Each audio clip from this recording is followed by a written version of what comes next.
Welcome back to Touring the Multiverse. I'm Miaca, and with me today is Kasi. And we've been looking into one of the Magic the Gathering settings that 5th edition has adopted, Theros.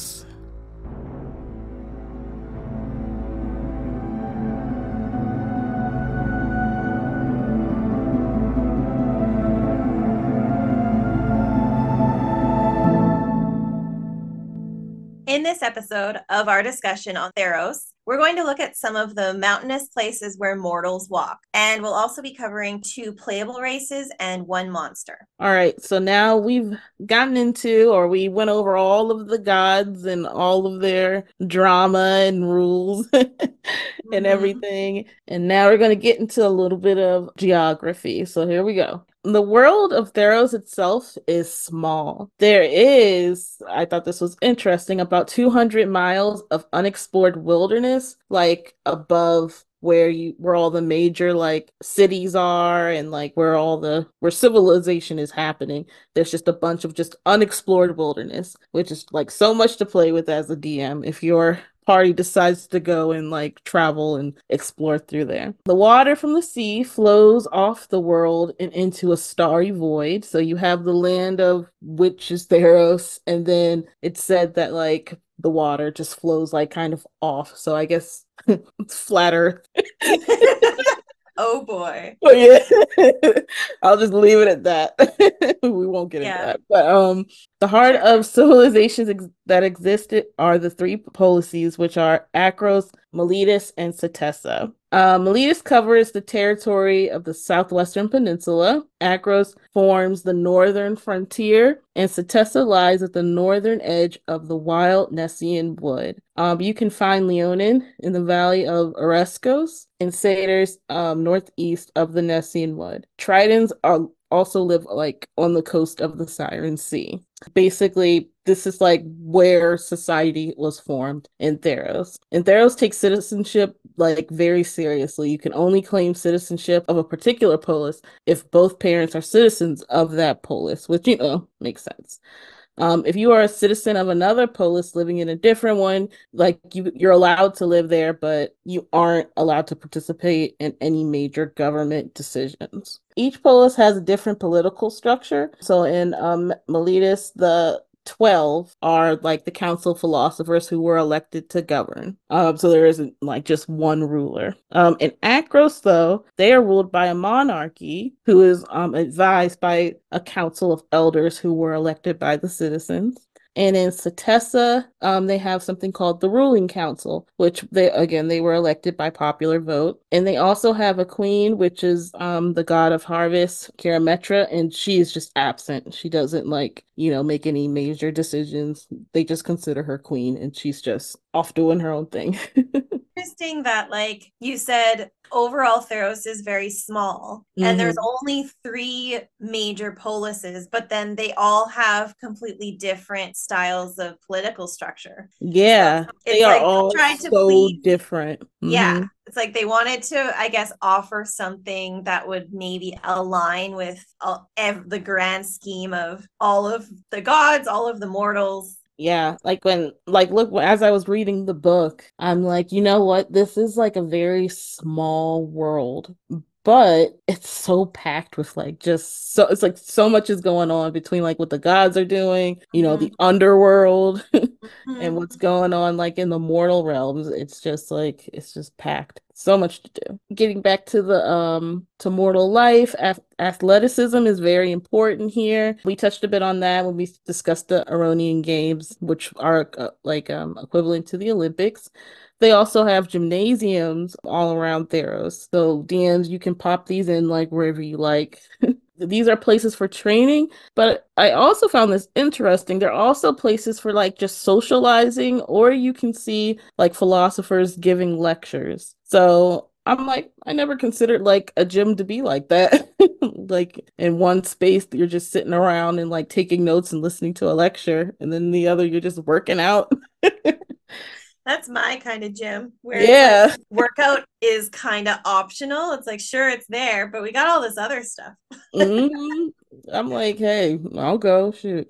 And of course, the theater is also popular as well among mortals and stuff like that. So now we're going to get into one of the major cities in Theros. We're going to talk about Akros. Akros is like a fortress sitting between mountains and like behind strong walls. No attack has ever succeeded here. So just think of like a huge city sitting like between mountains and like sitting like on top of like a mountain basically, and it's just like a fortress. It's like Mm. very like military style. The people of Akros are warriors that have perfected the mind and body of war. Their armies have rarely seen defeat. So basically, warriors are trained from birth. As I said earlier, Akros is ruled by a monarchy. The royalty here are lectoi. These are people who were like direct descendants of those after Akron rule, which happened very early on in Theros' history. So this is where like a lot of like humanoid mortals were enslaved before Afara like swooped in and was all like, nope, we're gonna defeat the Akrons and we're gonna build human civilization. And as a reminder, Afara is the god of civilization. Currently in Akros, the monarchy is going through it. It's a lot is happening. The king, King Anax, has died, and Queen Humetta has disappeared. So the king and queen are like gone.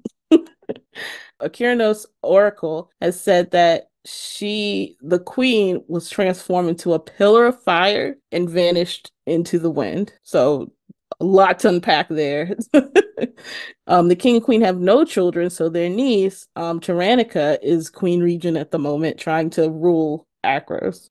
There are rumors that King Anax isn't not dead though. There have been talks of a Nyxborn simulation of him leading Satyr hoplites. So it's like, what is going on? Oh boy. There is a lot of like seemingly deception, potentially Mhm. illusion, and rumors. Yeah, This is like a bard's dream though. I know, right? Like it's like what it and like the book doesn't go into like much else about that. They're like, this is the current state of what's going on. And it's like, whoa, all right, well, let's try to figure this out. Like, how did we get here? What It's, happened? right.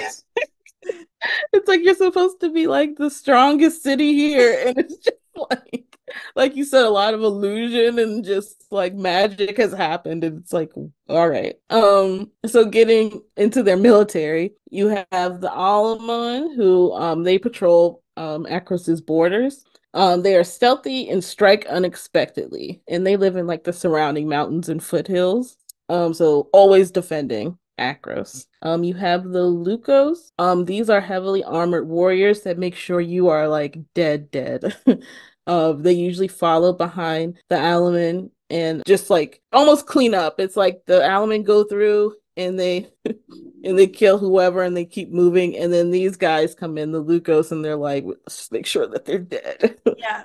So they Like, just go and stab every body that's laying everywhere just to be sure. yeah. Yeah, like I wouldn't want to come across those. I feel like as a DM, you can make those like the Lucos like very like crazy, like make them really scary. Yeah, they're not looking for like any negotiation whatsoever. They have one thing only. It's like we make sure everyone dies. Right. Yeah, like, we don't want to hear anything you have to say. You must die now. And then you have the Orami, which maintain order within the walls of Akros. So they're the protectors. I guess they're kind of like the royal guard almost. They're like just walking around like police officers or whatever. Well, given the circumstances of the royal family, I feel like they are doing a pretty shit job. Yeah. Yeah, and it's also like they're like, we were only trained to like for hand-to-hand combat. We don't understand all this extra stuff. Yeah. What are But we like supposed to do when the what was it? Mhm. When the queen disappears into a pillar of fire. Yeah, exactly. But like if I was DMing this, I would build like Akros up as like they have their shit together. Probably like towards the end of the campaign, it's like, all right, we're going to Akros. And then we get there and it's just craziness. It's like you guys gotta fix it. Yeah, Figure out but all the and issues. everybody, all this like civilians, the mortals, the military, all still maintain the same level of like, we are impenetrable, we are elite, Mhm. blah blah blah blah blah. But then when you finally get to the point of being able to see the king and queen, it's like Yeah. just this mess. It's like, oh, they're not here. Yeah. Yeah. Like I feel like they would also be like, yes, yes, we'll get to that. Here, come have dinner. Yeah. Come Yeah. have a tour. Come look at this. Meanwhile, they're trying to figure out what to do about actually getting you to the king and queen who actually aren't there. Oh, Exactly. It's so much you could do here. Or you could have the party. They actually meet the king and queen, and then all this stuff happens while like your party is there. Like queen does, yes, yeah. So that could totally. be a lot of fun too. Other people here in Akros, we have the Flame Speakers, which are our spellcasters, and servants and serfs. The servants work for like the retired military personnel, and the serfs make up like the everyday people. And then you have non-humans, who are there. Now in Akros, they don't really care for non-human creatures, but they have respect for those who are like brave, have courage and like sacrifice. And since they host the Aronian Games, they welcome everyone during this time. So it's like they don't really care for the non-humans, but if you're strong and you're willing to fight and have courage, they're like, all right, you can stay here. Some of the surroundings, we have the One-Eyed Pass. This is where they keep an eye on the Cyclops population. So whenever there's a threat to Akros, and they obviously defeat them because it's Akros, they capture these people and make them their prisoners, and they will sometimes push them into this pass where they have to deal with the Cyclops population. Which is Oh just boy. wild. And so you could find yourself fighting a Cyclops if you become a prisoner here.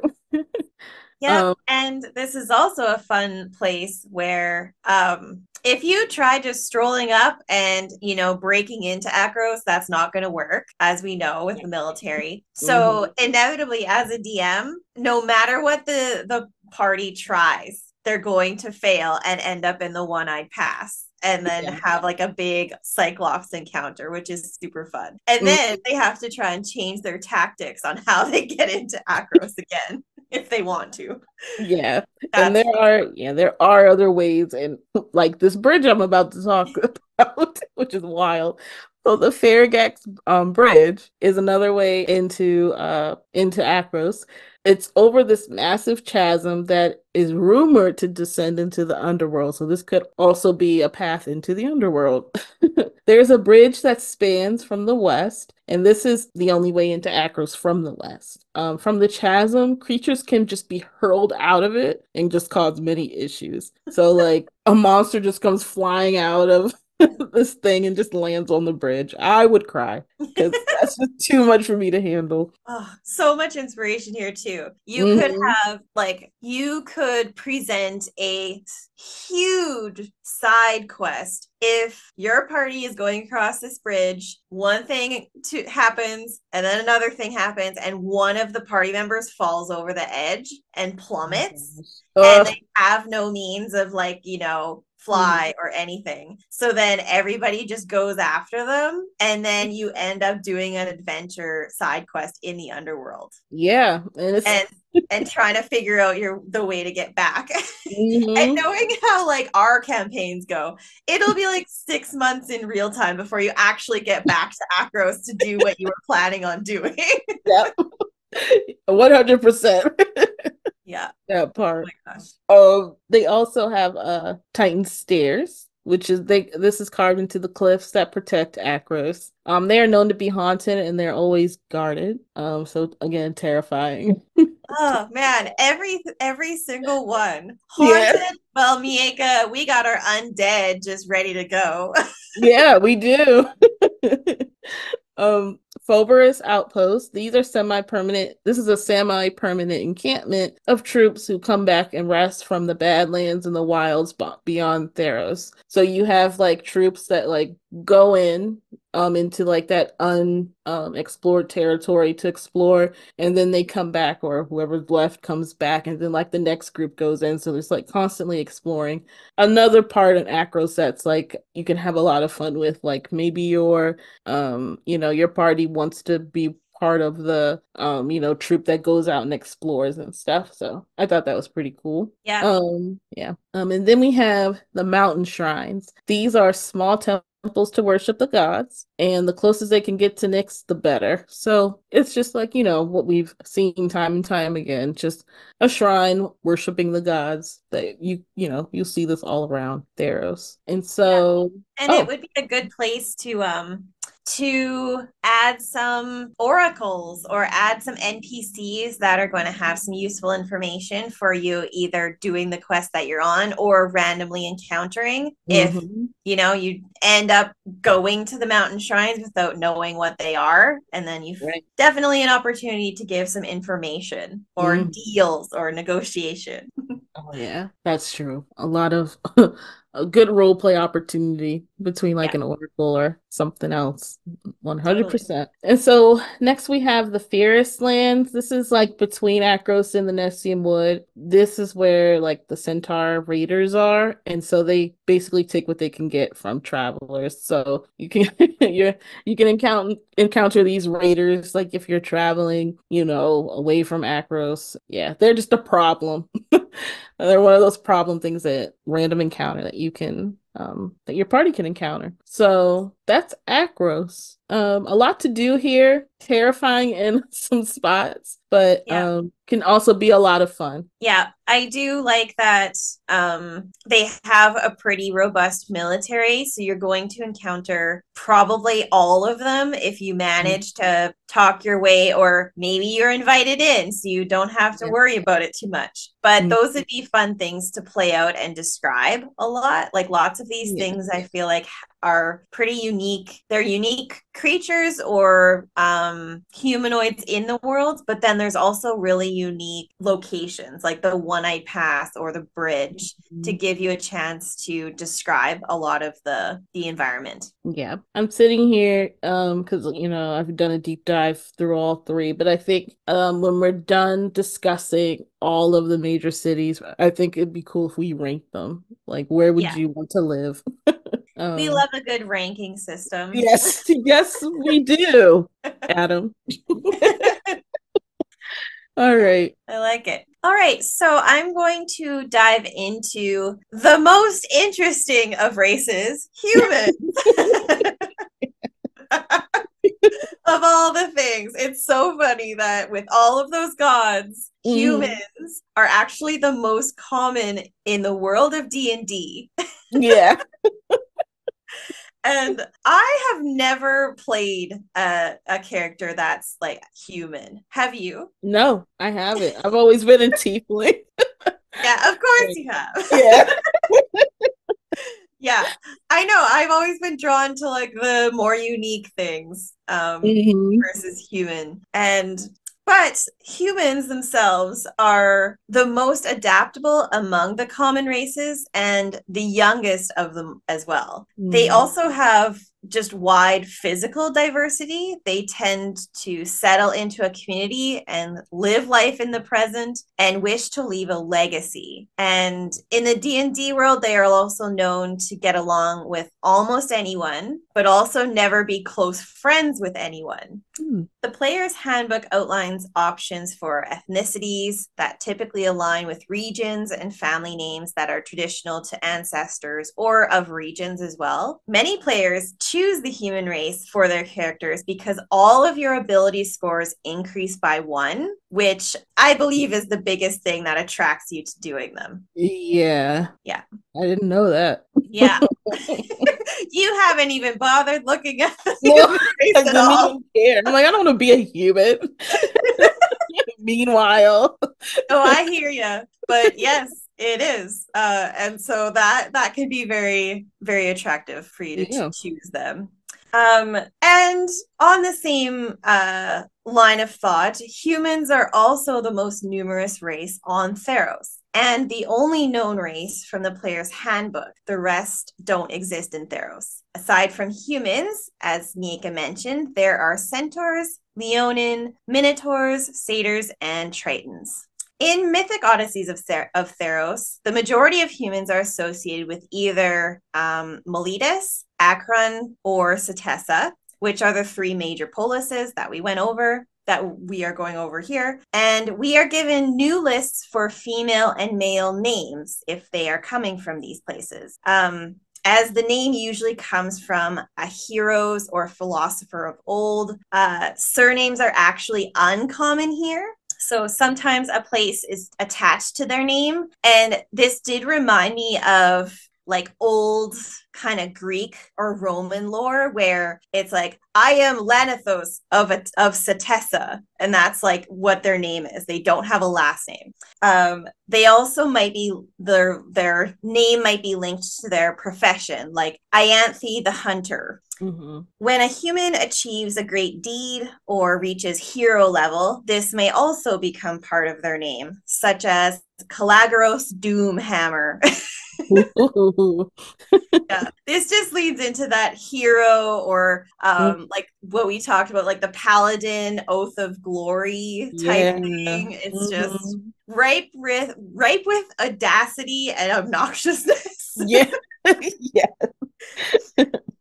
Yeah, so if you're going to play a human and you're going to be playing it in a campaign around this book, pay attention to those little unique things that are a little bit different from in the player's handbook, and it gives you a bit more inspiration on building your history. And other than the naming, a Theros human follows the same build as in the player's handbook, and they do still behave the same. They're that adaptable, ambitious, and wildly diverse race. But you get to play around a little bit more with that naming piece. Yeah, I like that whole naming thing. That's so cute. Yeah. And I like that it can be for like your champion or your hero, but then also if you are just really knowledgeable or you come from a really strong name that's like generation after generation has lived in Akron, for example, then your family lineage will be connected to Akron, which is kind of cool. That's cool. I was honestly thinking about it, and I'm like, if Purpose ever dies, I want to be a druid, and I would probably be an elf. But like the character after that, I think would be human. Yeah. I thought about this a while ago. I'm like, you know what? I don't think I want to be a human. We'll see how that goes. But yeah, like so much you can do with humans here in Theros. I feel like there has to be like a huge human population in like a place like this. Yeah, and they're the preferred race almost. Like definitely humanoid, but then human is almost the natural thing. And I like how if you're not going to be a human, then you are some mix of animal. Yeah. Humanoid That's animal. so true. Yeah. It's like you're gonna be half human, half animal, or just straight up animal. Well, speaking of perfect transition. Speaking of half animal and half human, we're gonna get into the Skola Vale with the satyrs. This place is wild. And so the Skola Vale is like a beautiful valley within the highlands of the Oranian Mountains. Everything is covered in lush green grass and filled with trees. There is no permanent settlement here. I think that's very important. So you're not going to see like huge cities or anything like that. There's a legend that Nalia, the goddess of the hunt, poured contents of her wineskin here to make the vale flourish forever. And when she did this, the goats that lived here drank the wine and became satyrs. Oh my gosh. Yeah. Maybe I need to be a satyr next just for that reason. Oh, you should. You should. That's perfect for you, Casey. Oh my gosh, you and Megan as satyrs in a campaign. God help us all. That would be funny. I would love that. So even though it's beautiful here, of course, you gotta be careful of the monsters, and we'll get into that a little later. So the satyrs of the Skola Vale, 2 words, wild and free. Satyrs here are happy and they live for the merrymaking. Anyone who commits a true crime, they're straight up exiled. It's just like you gotta leave. You're like killing the vibe. So you gotta go. If friendships are lost here, satyrs will just double the amount of friends, and it's just a big positive place. It's like, oh, okay, they don't want to be my friend anymore. That's fine. I'll go make 5 other friends, and I'm just gonna keep being happy. Some satyrs here are the dawn greets, which are the emissaries, explorers, storytellers. They arrange the celebrations to praise Nalia, and they spread the philosophies. You have Nalia's favored, which is a circle of satyr druids, and these are like the protectors because they have to have protectors. They need some type of guard to protect their happy little lives. Either while they're frolicking in the grass naked. Yeah. And then we have the Sibyls, who are the leaders that can see into the future. This power comes in handy in order to see any like threats to the Skola Vale. Oldest Sibyl is a Greyford satyr whose name is Cressa, and she makes it she makes it known that the more that she drinks, the more she can see into the future. And according to the book, it seems like no one's really sure if that's true. They're like, "Do you really need to drink?" That is the hill she will die on. Yes. I'm like, she's gonna be like the best character here in this book, to play as an NPC. And so getting into some Skola Vale revels, they hold these revels called Rollick Nights. And this is a place where there's a lot of merrymaking. That's what they call it. Contests and songs. But the one Interpret that how you will. exactly. Go ahead and like create your own definition of merrymaking. I know what my definition is. One thing that happens here is the cult of horns, which is just a lot. So, if there are any non-satyrs during one of these frolic nights, if there are any non-satyrs that are in the Skola Vale looking for a good time and not cause trouble, they will be asked to join the cult of horns. If you agree, the non-satyr is given a circlet with horns to wear, marking them as stubs. Okay, go on. Once this happens, the hazing begins, and the stubs are asked to do humiliating tasks. And so they don't list out tasks in the book, but as a DM, do what you feel is comfortable with your party. You know the limits. The hazing doesn't end until a sober satyr steps in and like just says, "Okay, guys, let's stop." Or the stub just wakes up somewhere in like the nearby mountains, not knowing how they got there. My God. This is like the majority of college stories. Yeah. This is like college. Yes. Exactly. Former stubs don't really share the details from their cult of horns night. There are assumptions and stories from some that some of them may have encountered some type of sinister enchantment in the veil. So I guess as you walk off in your drunken stupor, like these stubs encounter some like really crazy magical shit. And so much to play with here as a DM with the Cult of Horns. I think it would be a lot of fun to it's a good break from fighting and all that type of stuff. Yeah. And yeah, like again, this could be you could dangle this at downtime in front of your party. Like someone a satyr kind of walks by and just says, "Oh, do you want to join the rebels?" Yeah.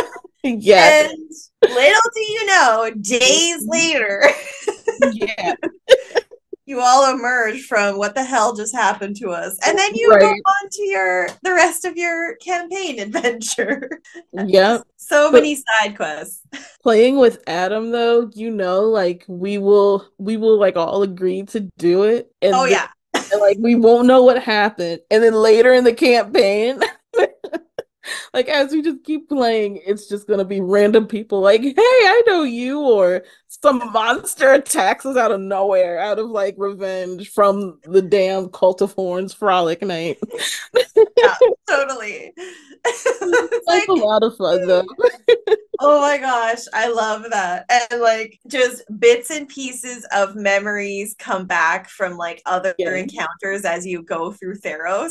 Mhm. Oh, so good. Oh my gosh, that's so yeah, that's a lot of fun. I want to do that. So, getting into some features of the Skola Vale.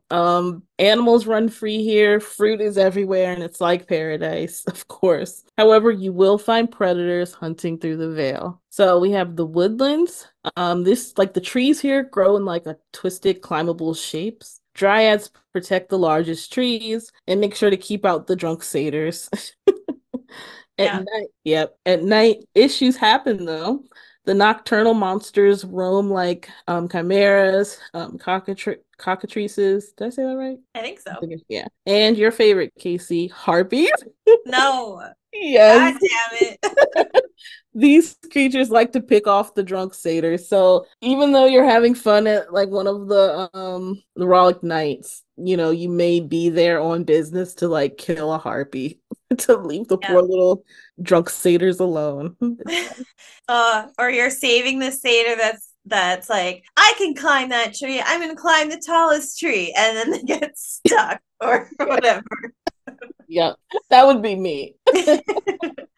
And so yeah, that's Skola Vale. I really like this place. It would be such a fun place to play at, I think. Yeah, and such a switch from Akros. Like this Hmm. is if you need to lighten the atmosphere, if your players just came out of weeks in the underworld, Yeah. maybe just direct them this way. Just Hmm. to give them a little bit of lighthearted fun.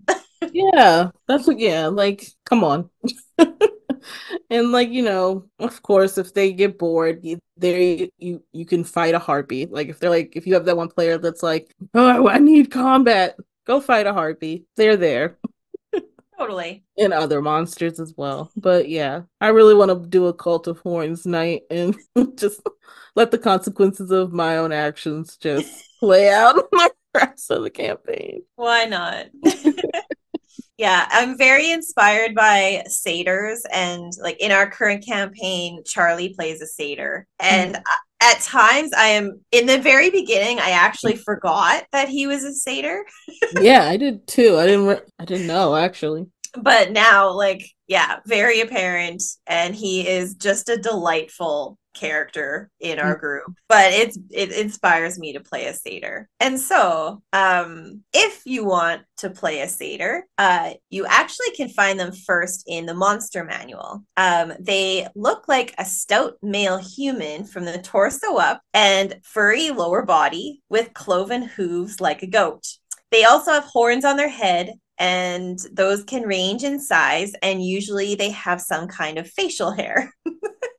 I love how specific they are about the visual. Hmm. They are fey creatures with a strong desire for the extreme. For example, the strongest drink, spices, songs. They must find a way into the most beautiful garden, and they will never, ever miss a party. Yep. Again, why wouldn't you want to be a satyr? Right. Like so carefree. And so the Theros book expands on the satyr so that they are a playable race, described as a fusion of humanoid civilization and the freedom of wild beasts. Satyrs on Theros can have the reputation for good spirits, gregarious personalities, and see revelry as a way of life. It also offers a D8 table to roll for eccentricities a satyr might have. And so I wanted to just roll for one, just because Hmm. it's exciting. Or Miaca, do you have dice? All my dice is downstairs because I was playing D&D with Adam. Let me see. Oh my god. I can probably find something on Google. We'll do it via phone. I need you to roll a d8. Oh, I can do that. That's so cool. Is that what you Two. okay? So two is How appropriate. There isn't a tree or statue that isn't fun to climb. Yeah. Yeah. I would do that drunk and then cry when I get to the top. And then you're like the cat that needs saving. Yeah. Oh my Funny. gosh, perfect. Yeah, so that's a fun thing to do when you're building your satyr. Mhm. And you also get options, like with the humans, for different female and male names, as well as nicknames. So when you build a character as a satyr, you do get many traits that are seen on the stat block from the monster manual. Mhm. Most interestingly, your charisma score increases by 2 and your dex increases by 1. And you also roll for the size of your satyr if you like using a size modifier. So this tells you the stature. So there's a larger variability in the size that your satyr will be. Hmm. Your speed, given that lower half and those cloven feet, is 35 feet, which is faster than your typical race. Yeah. And you are fey rather than humanoid. You can use your head and horns to make an unarmed strike as a ram attack, and you will deal bludgeoning damage if you try to do so. Hmm. You have magic resistance and mirthful leaps, where you can roll a d8 and add that number rolled to the number of feet you cover in a long or high jump. So essentially, again, your lower half as a goat gives you just that extra advantage and extra distance in your leap or jump. And you are a reveler. So you have proficiency in performance and persuasion and one musical instrument of your choice. You speak, read, and write Common and Sylvan. The monster manual also lists Elvish. So that is one noticeable difference between the monster satyr and then building a satyr using the Theros book. I feel like if it fits the backstory or fits the story that you're creating, I don't know, I would just add it back in. That's just my opinion. Just give it to him. So again, a really fun new option to build a character with the race as satyr. So I'm really glad they built that out and added a little bit more detail there. Yeah. It'd be so much fun to like play in Theros and have like a satyr in your party who's just all about a satyr bard, of course. Yeah. Although a satyr paladin could be a lot of fun too, because they're trying to be like take themselves. Oh, I could build this character. They want to take themselves like so seriously, and they like left the Skola Vale, and then it's all like, well, we're going to Skola Vale, and they're like, no, please, let's not go back there. I don't want to go back there. Oh, that would be that's a perfect NPC. You're welcome, everyone listening. There you go. Use that. Use that. Absolutely many NPC satyrs when you're encountering, even getting close to this region. You have so much fun. Just the joys and merrymaking. Oh, it's just delightful. All the merrymaking. With everyone. Yeah. We better move on. Yeah. All right, we're gonna get into the Katachathon Mountains, and so I only get to say that word once, so there you go. So these mountains, they're smaller than the Oranian Mountains. They are known to be volcanically active. There's a bunch of avalanches, storms, it's cloudy, and guides that explore can just become disoriented. So it's chaos on these mountains. Dragons rule here too.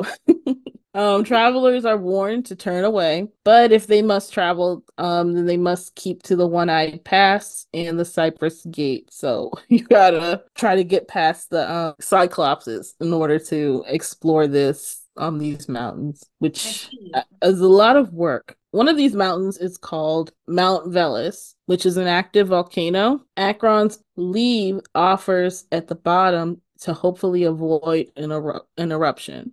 Some have actually climbed this mountain and met Perforus, who is the god of the forge, and they have lived to tell this tale, which is that's a lot. Very lucky. A red dragon named Thraxis lives in Perforus's first home, which he abandoned, which is, not surprising. I don't know if you remember, but Perforus is the god that will like build stuff and then will throw it away and like say, Yeah. I can do a better job. Yeah. Always seeking perfection in Yeah. like, yeah. And so Thraxus, the the red dragon, spends his days making his own creations and will offer gifts to Perforus. Perforus' palace lies in the deepest part of this active volcano. Sometimes his creations will escape, like the anvil rot, or something 10 times as scary. And then the other mountain here we have is Mount Vesios. It's a smaller volcano that resembles Mount Velis, also known as the Little Sister. Spellcasters live on this mountain to study it to hopefully stop the eruptions that are happening at Mount Velis. So the focus is Mount Velis because it's just a very active volcano and it's scary. So yeah. You have to have somebody that like your party is forced to go down there for some reason, and they have to try and avoid detection by Thraxis, and so good. Yeah. I would want to meet Thraxis. Be honest with you, because yes, you would sabotage the stealth mission. I feel like in his human form, he's probably very handsome. And like, so I'm curious. Yes. I am curious. Purpose would want to have a conversation with human form Thraxis.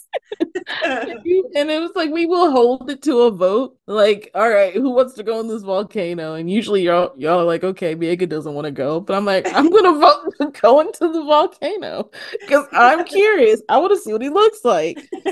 Like, why not? Fair. All right, and then we have the I can't say this word. The Araniad, the Araniad Mountains. It's up next. They stretch along the east side of Oreskos. These mountains are not as dangerous as the Catachathan Mountains, but they have a darkness about them. They are closer to Nyx than any other point in Theros. A reminder, Nyx is the realm of the gods. Ancient shrines are located here, and travelers can have weird experiences happen here as well. So we have on these mountains, we have the Empty Eye, which is an extinct volcano. Anyone who has tried to go down and explore it never returns. So good luck with that one. Yeah. Yep. We have Nykthos. This is described as a nexus point between the mortal realm and Nyx. The first Nyx-born lives here and builds altars to the gods. It didn't really get into a lot of specifics about the first Nyx-born, but again, a lot to play with here. As like, an NPC that your characters can encounter. You have next the Phoenix Stairs, which is just a natural formation of hexagonal pillars that lead to a phoenix's nest where it watches over its egg. Like, I would want to see a phoenix. Yeah. Yeah, me too. I'm wondering, who do you think out of everyone in our campaign, Kasi, who would try to steal the Phoenix egg? Because that would be would be an option. Mm-hmm. It would absolutely be Valdis, the satyr. Yeah. Yep, 100%.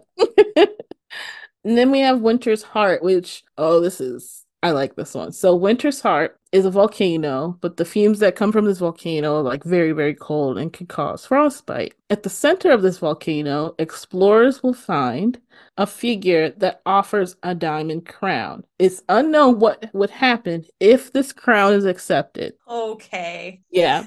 Purpose is accepting the crown. We all know this. Yes.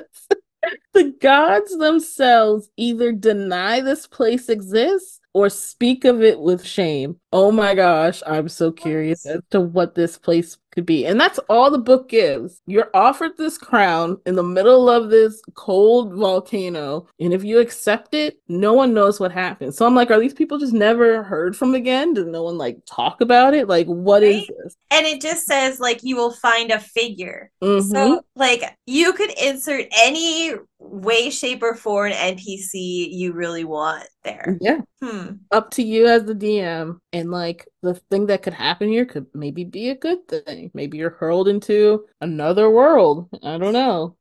Or something very terrible happens here. Or And you you are just find out. suddenly you have just accepted like to be queen or king of a specific realm that is just like it's had 100 leaders in the last like decade because they all keep getting killed, so they are now tricking people into becoming the leader. It's like, what the hell? Don't give me that responsibility. Like I'm a princess just because of the title. I hope I'm never called to rule. Oh. Oh my God, I'm the worst. And so there you go. Those are the mountain ranges, the most Okay. notable mountain ranges. So a lot of visual stuff going on there. Yeah, it would be a shock not to have some mountain ranges described and having to go into them. I mean, just the idea of Mount Olympus is so renowned for anybody. So you got to have some mountains, you got to have volcano, got to Mm, have some gods that can be encountered along the way and some magical creatures. It's yeah. cool. Yeah. Hmm. Okay, so leading into our creature of the episode, All right. the Amphisbaena. Oh boy. So you can find poisonous snakes in the monster manual, listed as tiny beasts, unaligned with a CR of 1/8. They have a walking speed of 30 feet, a swim speed of 30 feet. The only above average stat is Dex at a +3. They have blind sight of 10 feet, passive perception at 10 feet, and one bite action that does 1 point of piercing damage. And on a failed con save, will do 2d4 poison damage. That's the extent of poisonous snakes in the monster manual. All right. In the Theros book, Miaca, we Oh get God. something much more exciting. We get the Amphisbaena. This medium monstrosity has a head with venomous fangs at either end of the serpentine body. Oh Yep. no. Mm-mm. So when it moves, it uses one mouth to grip the neck of the other head to form a hoop, and it rolls over the ground. Okay. I hate that so much. I hate it so I much. knew you would. I knew you would. That's so ugly. Like that's how you choose to get around. Like you're so ugly. Yeah. Mm-mm.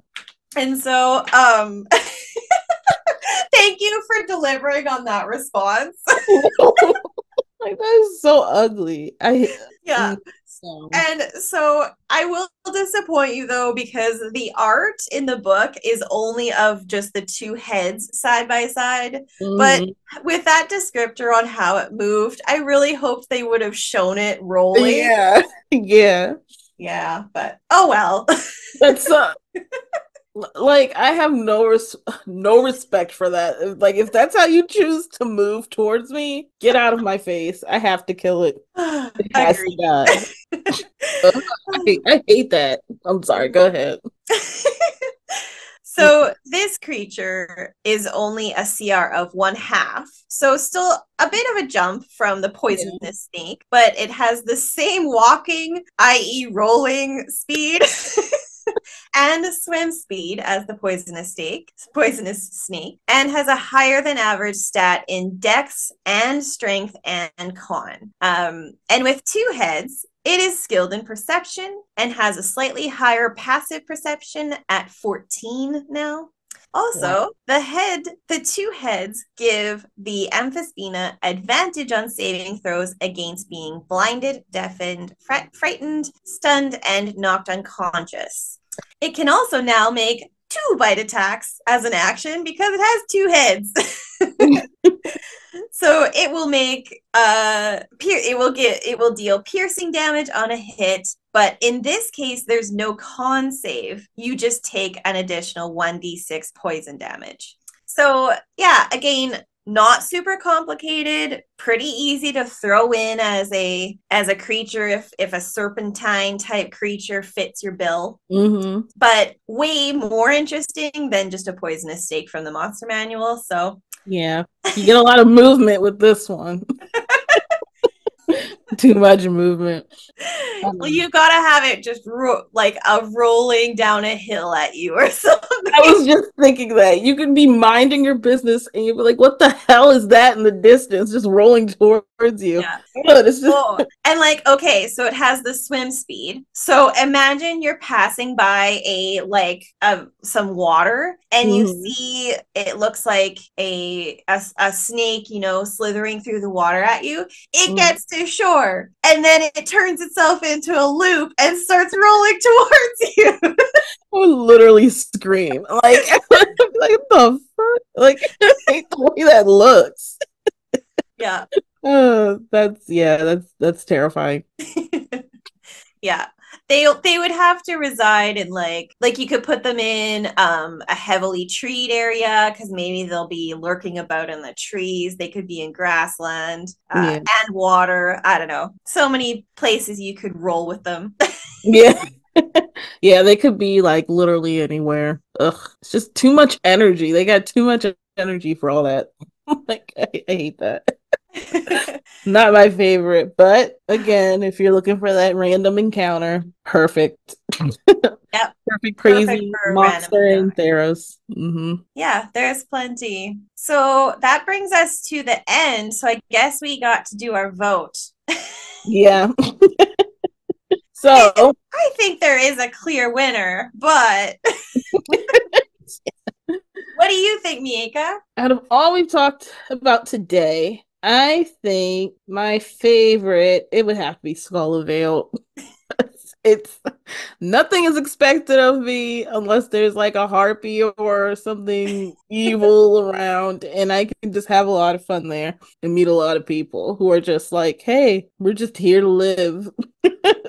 Yeah, completely agree. Hmm. Like, why would you really want to? Well, the danger is if you go there and you see how awesome it is, you would never want to leave. So Right. that could also be a trap.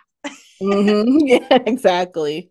Yeah, it could be a little bit too much fun. Like, could get weird, but yeah, that's what I'm picking. What about you? Yeah, I have to agree. It's the most interesting and kind of I like that there's the heavy fae magical aspect to Yeah. it that's thrown in. The Hmm. other the other regions and areas and cities we talked about have interesting challenges to them, Hmm. but this takes a challenge to a whole different level of, ending up joining the the hazing events and I Yeah. don't know, it just brings another level to your game that you could do that's not just combat like you said. So Yeah. And it's I like think it's awesome. it's a breath of fresh air though too, because like with like Akros, and even when we get into like Satessa and Miletus, it's like that civilization piece. And Mm-hmm. in Skola Vale they don't have that. Like they have, it's like a settlement almost, like a little village of like satyrs just having a good time. And so kind of like a breath of fresh air because Theros thrives on the whole human civilization and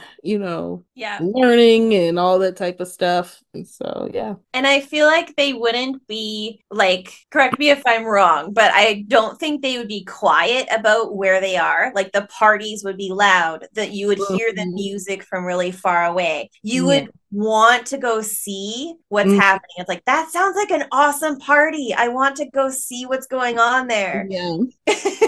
Yeah, You'd be no, I 100% agree with that. yeah. And, hopefully there's no grump in your party that makes you just keep on the path. Yeah, right. See, that would be where that satyr paladin would come in. That is an awesome character to play. I need somebody to play as that and then let me know how that goes. Yeah, they're like, we are going to be late for the Eroan games. We have to keep moving. Yeah, I was like, I don't care about those games. I want to go drink. No, Oh a lot man. of fun. Mhm.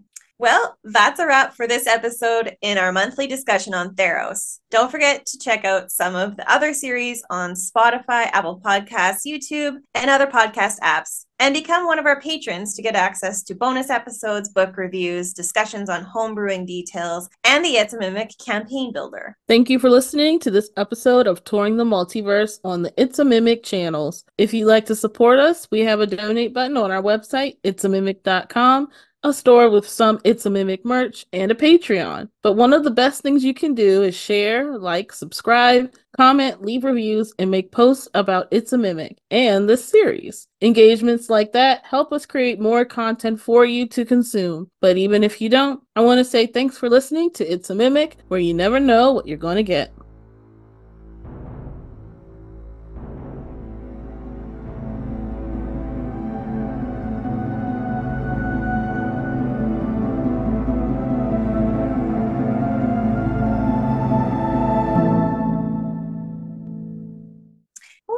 Like merrymaking. Yeah. All the merrymaking with satyrs. Yeah. The joy. Hey, do we think Adam's there? Adam! Adam, are you there? Let me send him a message. We're done. He has probably just fallen asleep. I don't think he's napped because he's been like traveling. I don't think he took a nap yet. Because right when he got home, he went to the store and stuff. Well, I would be suffering with that little of sleep. Yeah, we found out that he has allergies because we're like right in the middle of allergy season here, and everything is just in full bloom and the pollen count is high. And I don't get allergies. My sister gets allergies real bad. And so when he got here, he had like a bit of a cough or whatever, but it was, whatever. But like the next day, he had a runny nose. And I'm like, "You're not sick." And I'm like, "Oh, you have Maryland allergies. This is so cute." Yeah, he didn't think it was cute. Oof.